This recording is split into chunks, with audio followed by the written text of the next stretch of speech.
Just like a calculator, Excel can help solve math problems using formulas. A formula is a math equation. You can use Excel to add, multiply, divide, subtract, and more.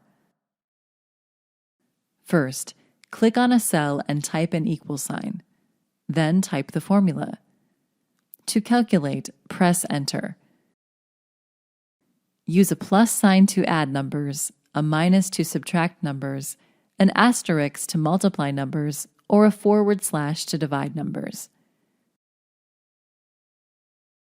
To use formulas to calculate data in the worksheet, type the names of the cells in the formula. You can also click on the cells.